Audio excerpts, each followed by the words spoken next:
நான் என்ன தப்பா கேட்டுட்டேன்? ஒரு ஹஸ்பண்டா ரொமான்ஸ் எதிர்பார்க்கறது தப்பா? தப்பில்லடா. ஆனா ரொமான்ஸ் மட்டும்தான் வாழ்க்கையா? அதை தவிர ஒரு கணவன் மனைவிக்கு நடுவுல வேற எதுவுமே இருக்காதா? ஏண்டா என்ன புரிஞ்சுக்கவே மாட்டேங்கிற? புரிஞ்சுக்க மாட்டேங்கிறேன் சொல்றே தவிர என்ன புரிஞ்சுக்கணும்னு சொல்லவே மாட்டேங்கிறிய மாயா. உன் மனசுல ஏதோ ஒண்ணு இருக்கு, ஏதோ ஒரு விஷயத்தை என்கிட்ட மறைக்கிற. அது ஏன் சொல்ல மாட்டேங்கிறேன்னு தான் தெரியல. நான் உங்ககிட்ட ஏதாவது ஒரு விஷயத்தை மறைச்சிருக்கேன், நான் சொல்லு. நான் எந்த விஷயத்தையும் மறைச்சதே இல்லை மாயா உங்ககிட்ட.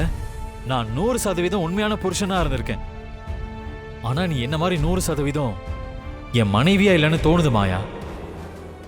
இங்க பாரு மாயா, நான் இதை உன்னை வருத்தப்படுறதுக்காக சொல்லல. என்ன நான் புரிஞ்சுக்கணும்னு சொல்லு. நீ சொல்லி நான் என்ன புரிஞ்சுக்கலன்னு சொல்லு.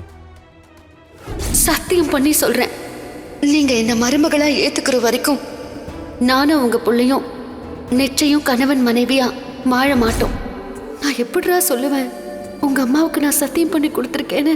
நான் எப்படி சொல்றது? உன்னால பதில் சொல்ல முடியாது இல்ல? அப்ப நான் ஃபீல் பண்றது உண்மைதானே?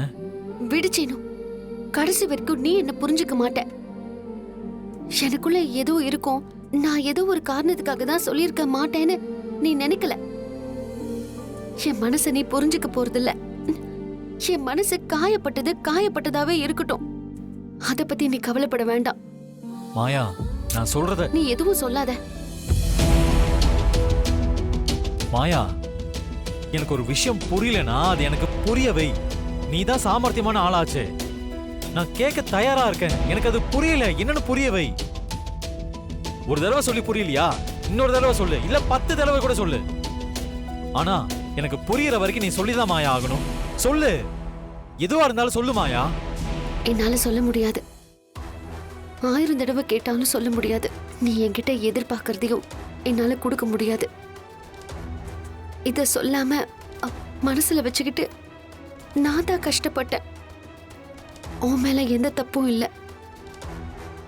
தப்பெல்லாம் என் மேல வச்சுக்கிட்டு அதை மறைக்கிறதுக்கு உன்னை நான் குறை சொல்லிட்டு இருந்தேன்.